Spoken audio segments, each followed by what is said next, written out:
On peut tourner dans l'Épître aux Corinthiens, la première Épître aux Corinthiens, chapitre 6. Et on va lire les versets 1 à 11. L'un de vous, lorsqu'il a un différend avec un autre, ose-t-il plaider devant les injustes et non devant les saints? Ne savez-vous pas que les saints jugeront le monde? Il sait par vous que le monde est jugé. Êtes-vous indigne de rendre les moindres jugements? Ne savez-vous pas que nous jugerons les anges? Et nous ne jugerions pas, à plus forte raison, les choses de cette vie? Si donc vous avez des différends pour les choses de cette vie, ce sont des gens dont l'Église ne fait aucun cas que vous prenez pour juge. Je le dis à votre honte. Ainsi, y en est-il parmi vous? Ainsi, n'a-t-il parmi vous pas un seul homme sage qui puisse prononcer un jugement entre ses frères? Mais un frère plaide contre un frère, et cela devant les infidèles. C'est déjà, certes, un défaut chez vous que d'avoir des procès les uns avec les autres. Pourquoi ne souffrez-vous pas plutôt quelque injustice? Pourquoi ne vous laissez-vous pas plutôt dépouiller? Mais c'est vous qui commettez l'injustice et qui dépouillez. Et c'est envers des frères que vous agissez de la sorte. Ne savez-vous pas que les injustes n'hériteront point du royaume de Dieu? Ne vous y trompez pas. Ni les débauchés, ni les idolâtres, ni les adultères, ni les efféminés, ni les homosexuels, ni les voleurs, ni les cupides, ni les ivrognes, ni les outrageux, ni les ravisseurs, n'hériteront du royaume de Dieu. Et c'est là que vous étiez quelques-uns d'entre vous. Mais vous avez été lavés, mais vous avez été sanctifiés, mais vous avez été justifiés au nom du Seigneur Jésus-Christ et par l'Esprit de notre Dieu.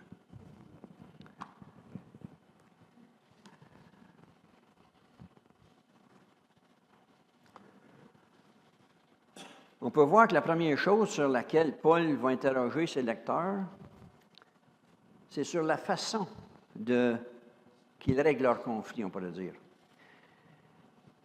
Et on voit que Paul veut poser cette question aux chrétiens de Corinthe afin de bien comprendre ce qui se passe chez eux.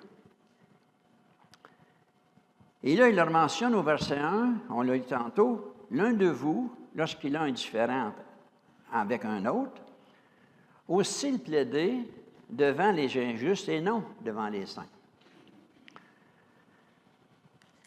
Et dans les passages précédents, on avait vu qu'il y avait des divisions dans l'Église.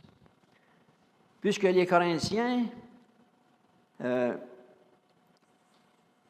avaient des préférences envers leurs dirigeants. Heureusement, nous, on est un que deux, fait on est complètement des styles séparés. Mais peut-être qu'il y a des préférences, mais vous ne m'en avez pas parlé, c'est correct. Mais en tout cas, eux autres, il y en avait plusieurs, puis il y avait des différences. Il y en avait un qui aimait mieux Pierre, il y en avait mieux Paul. L'autre aimait mieux Apollos parce qu'il trouvait qu'il prêchait mieux que les autres. Mais tout ça, ça a causé des divisions. Mais pas seulement que cela. Il y avait aussi des divisions concernant certaines doctrines, des divisions concernant l'enseignement. Là, il semble que certains Corinthiens ne s'entendaient pas non plus sur des choses matérielles. Il y avait des différends assez forts entre deux chrétiens de l'Assemblée. Et là, notre texte ne mentionne pas si l'origine de ce conflit concernait un montant d'argent. On ne sait pas. Peut-être que le frère en question avait prêté de l'argent à l'autre frère, puis là, que l'autre frère, il tardait de le rembourser. Peut-être qu'il avait vendu un terrain, puis il n'avait pas payé, je ne sais pas. Mais en tout cas, il y avait un différend assez fort. Assez fort jusqu'au point où il devait le régler devant les tribunaux. Ils ne s'entendaient pas ensemble. Mais là, lorsque Paul parle de plaider devant les injustes, là, il ne voulait pas dire nécessairement que le juge en question était un homme malhonnête. Non. Parce qu'un juste Bien, un juste, c'est le contraire un injuste, c'est le contraire d'un juste. Puis la Bible nous dit qu'il n'y en a pas de juste. Fait que, ce qui veut dire qu'un juste, c'est quelqu'un sur qui Christ a mis sa justice. Puis, si on retourne au verset 1 du chapitre 1, Paul s'adresse à qui? Aux saints. Fait que les justes, ce sont des saints. Ce sont des croyants. Puis un injuste, selon Paul, c'est tout simplement un incroyant. Puis la version octobre nous dit que Paul leur dit, lorsque vous aviez des différends entre vous, comment osez-vous le faire juger devant les païens? Donc, ça veut dire que certains chrétiens de Corinthe, lorsqu'ils avaient des différends entre eux, allaient vers des incroyants pour se faire justice. Et Paul en reparle aussi au verset 6, lorsqu'il mentionne qu'un frère fait un procès à un frère, et ça devant les incroyants. Mais pour la plupart du temps, lorsqu'un chrétien en vient à vouloir, c'est-à-dire poursuivre son frère en cours, son frère à la foi en cours, qu'est-ce que vous pensez qu'il cherche en premier? Est-ce que vous pensez qu'il cherche la gloire de Dieu? Qu'est-ce qu'il cherche, la volonté de Dieu? Ou plutôt son intérêt personnel? Ou plutôt qu'il cherche à se venger de son frère? Et si nous, les croyants qui avons l'Esprit de Dieu, nous ne sommes pas capables de régler nos conflits entre nous, comment espérer que les incroyants le fassent pour nous? Mais en regardant cette histoire-là, moi, je me suis rappelé quelque chose qui m'est arrivé personnellement au début de ma vie chrétienne. Avec un frère dans la foi, on avait démarré un garage de mécanique et on avait aussi une station d'essence. Et peu de temps après, il y a un des dirigeants de l'Assemblée qui est venu nous voir, puis il nous a demandé de laisser de l'essence à crédit à une personne, pas à cette personne-là, mais à une personne qui était nouvellement venue à l'Église, parce que cette personne-là voulait démarrer une entreprise de construction. Fait qu'on avait accepté en se basant sur le fait que le dirigeant se portait garant de la personne. En tout cas, c'est ça qu'on avait pensé. C'est ça qu'on avait compris. Et là, pendant des semaines, des mois, cette personne-là est venue régulièrement chercher de l'essence. Mais on ne voyait pas un sou de ça, là. Et étant donné que ça ne faisait pas très longtemps qu'on était en affaires, notre situation financière n'était pas très forte non plus. On avait vraiment besoin de récupérer cet argent-là, sinon on risquait de fermer les portes, parce que l'essence, là, on ne faisait pas une grosse marge de profit là-dessus, mais il fallait la rembourser au complet. Alors, je peux vous dire que l'idée d'aller en cours contre cette personne-là nous est venue assez souvent et fortement. Mais on savait très bien que dans le fond de notre cœur, que Dieu n'était pas en accord avec ce procédé-là et que ce n'était pas non plus de sa volonté. Mais finalement, grâce à Dieu, le même dirigeant est intervenu, puis la personne en question a fini par payer la dette qui nous était due. Puis tout a été réglé. Et je reviens sur l'Église locale, c'est une grande famille. Puis dans une grande famille, il est pratiquement impossible qu'il n'y ait jamais de conflit. Puis Dieu le sait très bien aussi, qu'en tant que chrétiens, nous aurons à faire face à toutes sortes de situations difficiles. Et là, on parle des choses d'argent, mais ça se peut aussi que ça ne soit pas l'argent, pas en tout qui soit en cause. Là. Ça soit d'autres choses. Mais pour Dieu, ce n'est pas tant le conflit comme tel qui est plus grave, mais plutôt ce qui va se passer pendant ce conflit-là. De quelle manière nous chercherons à le résoudre? Mais la question à se poser aussi est, ça me concerne moi, là. De quelle manière aurions-nous réagi dans notre situation si l'argent ne nous aurait pas été remis? si, malgré l'intervention de l'Ancien, cette personne-là serait obstinée à ne pas payer, mais là, il est trop tard pour répondre parce que c'est fini, mais il faut que je me repose la question. Comment j'aurais réagi, là? Comment mon partenaire aurait réagi aussi? Est-ce que le nom de Dieu qui était en jeu était plus important que l'argent qui nous est dû? Est-ce que nous aurions cherché à nous humilier pour honorer puis glorifier Dieu? Ou est-ce que nous aurions cherché à tout prix à gagner? Ça, c'est notre situation, mais j'aimerais juste que vous pensiez, si vous avez déjà eu quelque chose à... Comment... Et c'est là ma prochaine question, c'est... Est-ce que vous, ça vous est déjà arrivé d'avoir un différend avec un autre membre de l'Assemblée? Répondez dans votre cœur, je ne veux pas le savoir. Je m'en vais en vacances. Je ne veux pas partir avec ça sur le site. Puis l'autre question, c'est comment l'avez-vous réglé? Ou peut-être que je devrais demander plutôt, est-ce que ce conflit-là est déjà réglé? Mais s'il n'est pas réglé, moi, je vous encourage à faire tout votre possible pour le régler. Et au verset 2, Paul va à nouveau interroger les chrétiens de Corinthe, mais cette fois-ci, il va leur faire prendre conscience que ce seront eux, les croyants, qui auront la responsabilité de juger le monde. Bon, eux à Corinthe, mais ça veut dire nous, les croyants. Et le fait qu'il leur mentionne « ne saviez-vous pas », c'est sans doute parce qu'il leur avait déjà informé de cette vérité-là. Ensuite, au verset 3, il leur demande sensiblement la même question, mais cette fois, s'ils sont au courant qu'ils jugeront les anges, c'est-à-dire. C'est toute une responsabilité qu'on va avoir, là. Juger le monde, juger les anges.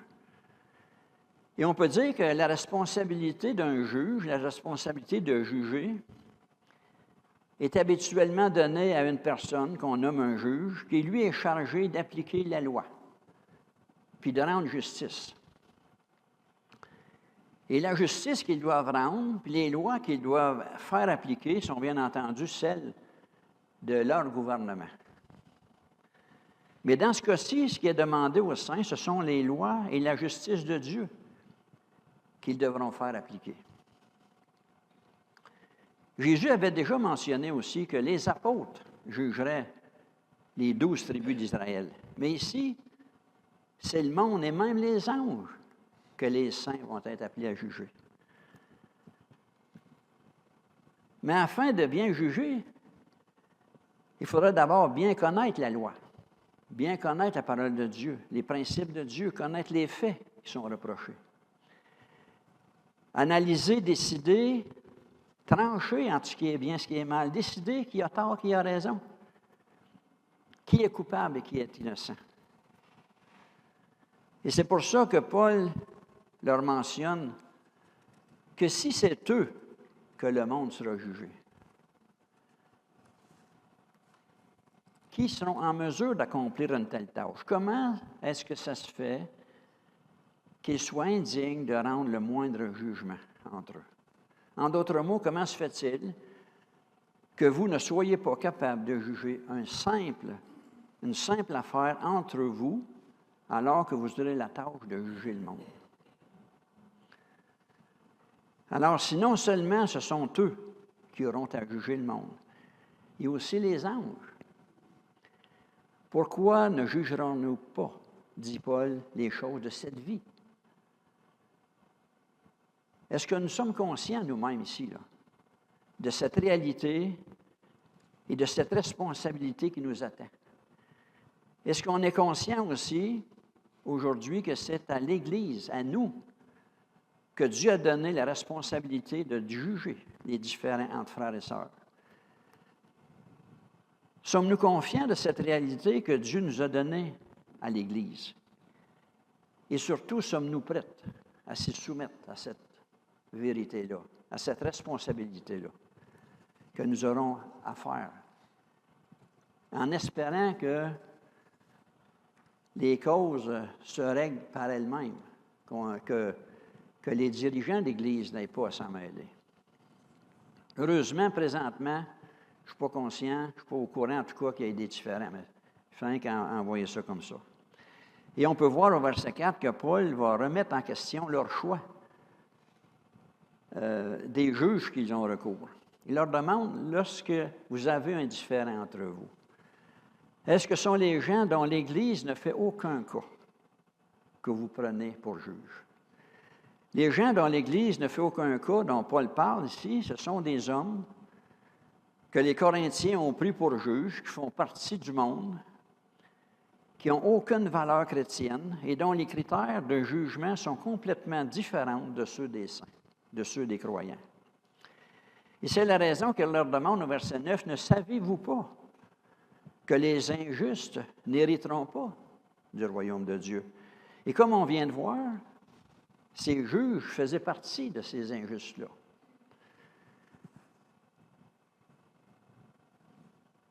Des gens devant qui ils remettaient le jugement de leurs malentendus, eux qui ne partageaient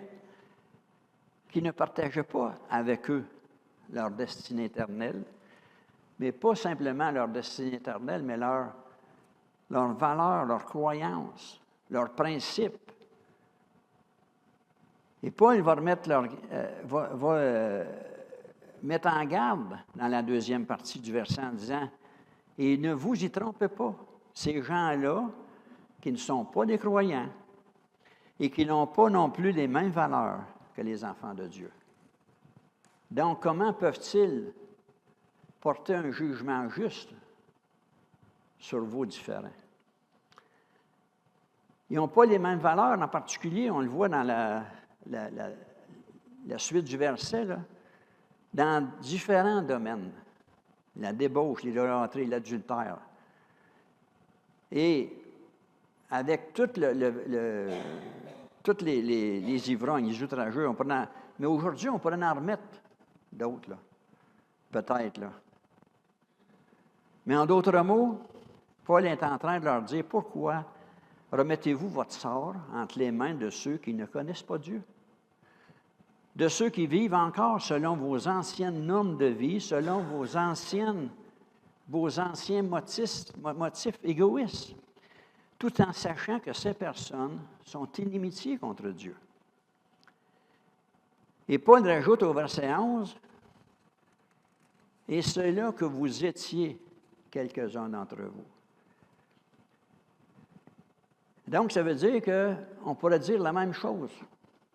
Et c'est là que nous étions, quelques-uns d'entre nous. Ça ne veut pas dire qu'on faisait toutes les mêmes. Chacun de nous avait tous,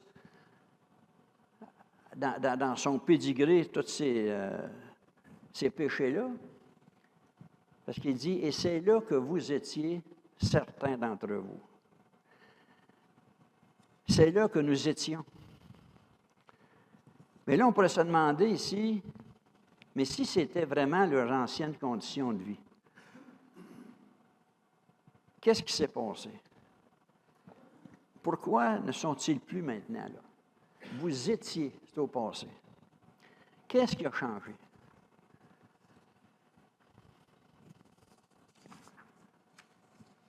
Et c'est là que Paul, pour les faire réfléchir, va faire appel à leur conscience, pour leur rappeler au verset 11.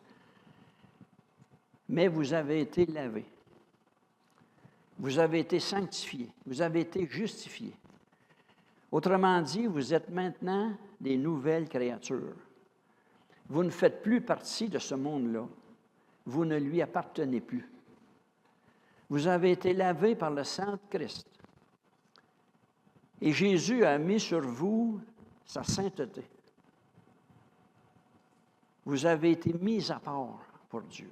C'est ça que ça veut dire, être saint. Mis à part pour le service de Dieu. Complètement différent du monde.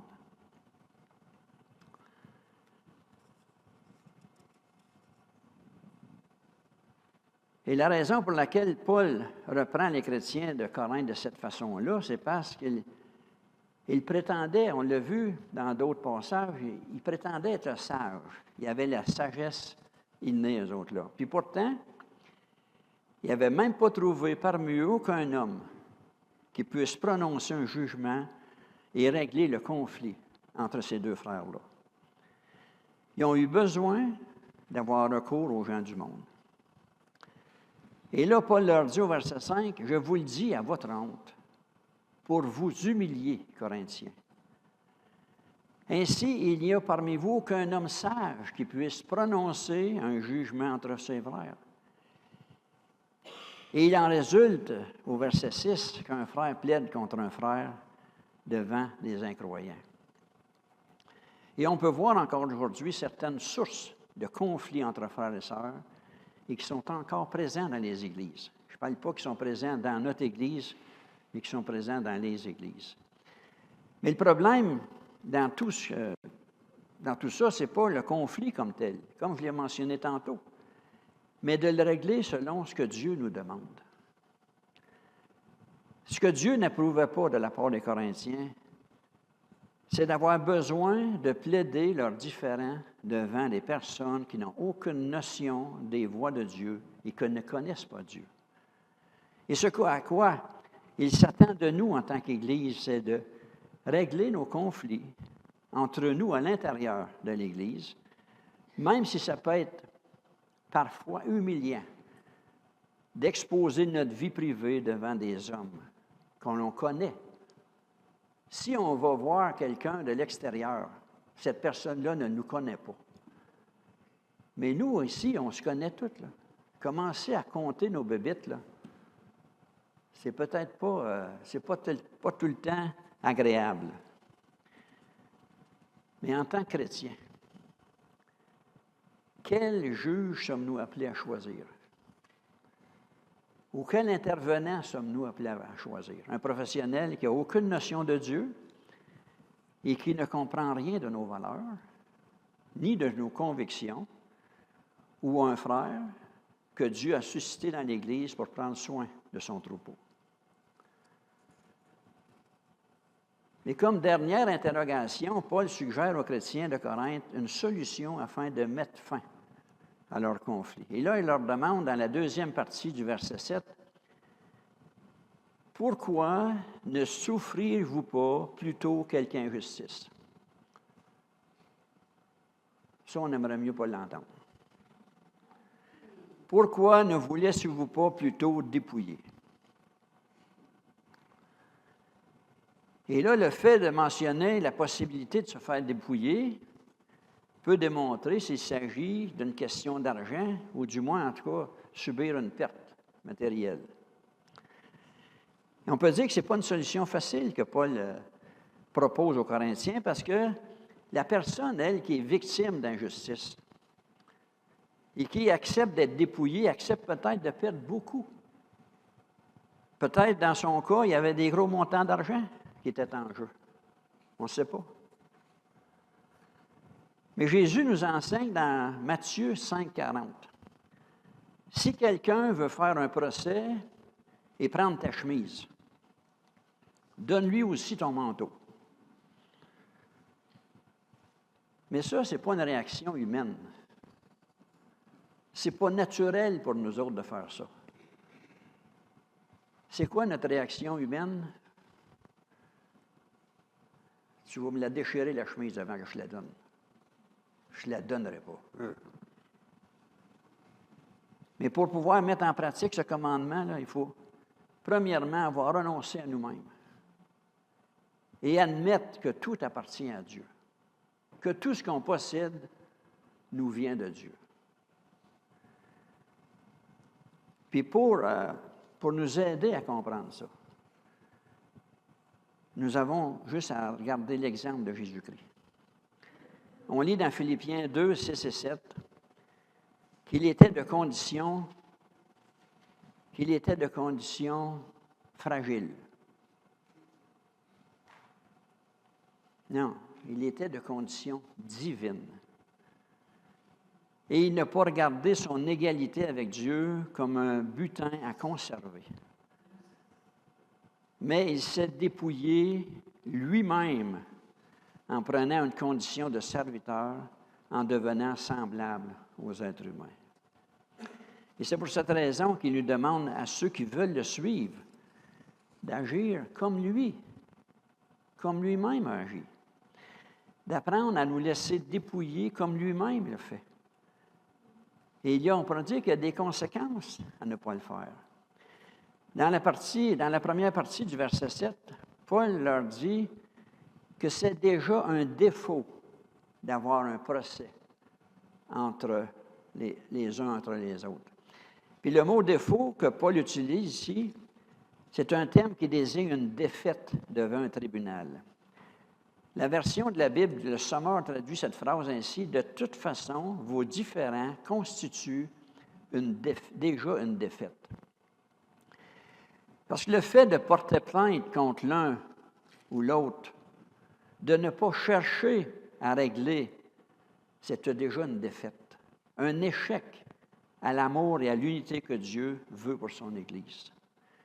Le seul commandement que Jésus a donné à ses disciples d'obéir dans Jean 15, 12, c'est qu'ils s'aiment les uns les autres comme lui-même les a aimés. Et l'apôtre Jean, dans sa première lettre, nous dit au chapitre 13, au verset 16, « Voici comment nous avons connu l'amour.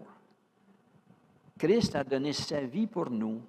Nous aussi, nous devons donner notre vie pour les frères et sœurs. » Mais là, on pourrait se demander si Paul, il ne reconnaît aucun droit. Ça veut dire que on doit tout endurer, il n'y a aucun droit qu'on a. Paul, est-ce que tu as déjà eu recours aux tribunaux, toi?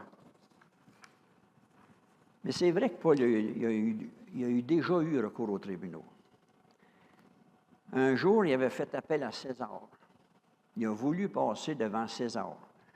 Il a voulu faire valoir sa citoyenneté romaine. Mais si vous avez remarqué, ça n'a jamais été dans un intérêt personnel. Toujours pour l'avancement de l'Évangile. C'était basé sur la promesse de Dieu qui voulait que Paul rende témoignage jusqu'à Rome, afin d'avoir plus de possibilités d'annoncer la bonne nouvelle de Jésus-Christ. Et lorsqu'on parle de procès, il y a automatiquement deux côtés. Deux côtés qui s'affrontent. Et chacun des deux côtés veut avoir raison, puis veut qu'on lui rende justice. C'est pour la raison pour laquelle on se rend jusque devant un tribunal. Mais ici, c'est à celui qu'on a fait du tort que Paul exhorte à ne pas à se laisser dépouiller, c'est-à-dire. Puis au verset 8, c'est à l'autre côté qui parle à celui qui fait du tort, en disant que c'est eux qui commettent l'injustice en dépouillant. Et en plus, il dit que c'est envers les frères qu'ils agissent ainsi. Alors, imaginez le témoignage. On a vu au chapitre 5 que tout le monde était au courant, tout le monde savait qu'un homme couchait avec la femme de son père. Puis là, maintenant, ils apprennent qu'il y a des disputes, des divisions entre eux, qui vont jusqu'à s'affronter en cour. Fait qu'imaginez quel témoignage qu'il y a devant les païens. Mais je peux dire que, pour ma part, on pourrait, dans 45 ans de vie chrétienne, bien, avec ma femme, puis là, on a vu tantôt, vous avez remarqué que ma femme, 51 ans, là, fait qu'elle est endurante, hein? Pour m'endurer 51 ans. Ou bien, non, c'est pas moi. Mais en tout cas, ça aussi, ça fait partie de la vie. On a eu des hauts et des bas, mais grâce à Dieu, on a pu traverser ces 51 ans, puis on espère, en tout cas, que le Seigneur va nous en donner encore, je ne sais pas comment, mais plusieurs. Mais en tout cas, je reviens à ce que pendant 45 ans, puis ça, c'est quelque chose qu'on endure, pas qu'on a enduré, mais qu'on a vécu, on pourrait dire, ma femme et moi.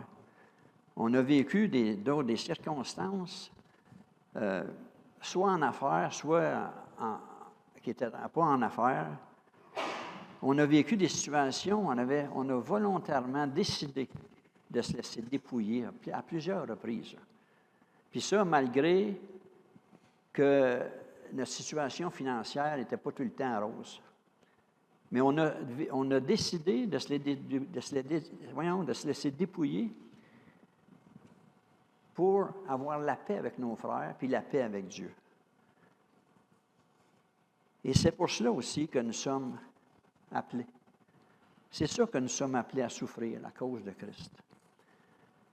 Mais on peut dire que les Corinthiens avaient besoin d'apprendre quelque chose de bien important afin d'être capables de régler leurs conflits, afin d'être capables de bien les régler. Mais la même chose que les chrétiens de Corinthe avaient besoin d'apprendre, nous aussi, on a besoin de l'apprendre. Parce que cette lettre-là qui a été adressée aux Corinthiens a été mise dans le canon de l'Église pour qu'elle puisse être transportée à nous jusqu'ici. Donc, ça veut dire que qu'est-ce que les autres avaient besoin de l'apprendre? On a besoin de l'apprendre aussi, cette vérité-là. C'est que nous sommes appelés, si on veut suivre Christ, on est appelé à mourir à nous-mêmes pour la cause de Christ, à nous laisser dépouiller tout comme Christ l'a fait pour nous. Se laisser dépouiller afin de ne pas dépouiller nous-mêmes les autres. Pour l'amour de nos frères et pour l'amour de Dieu. Mais je peux dire que, puis on peut dire, on est conscient de ça, humainement parlant, c'est pas une chose qui est facile, c'est pas une chose qui est agréable. Mais on peut dire aussi que, pour Jésus-Christ, là, pensez-vous que c'était facile d'aller à la croix? Pensez-vous que c'était agréable d'aller à la croix? Et il l'a fait parce qu'il nous aimait.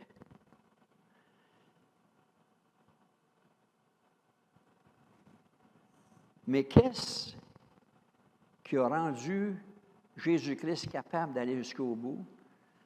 C'est la même force, la même grâce qui nous est donnée à nous.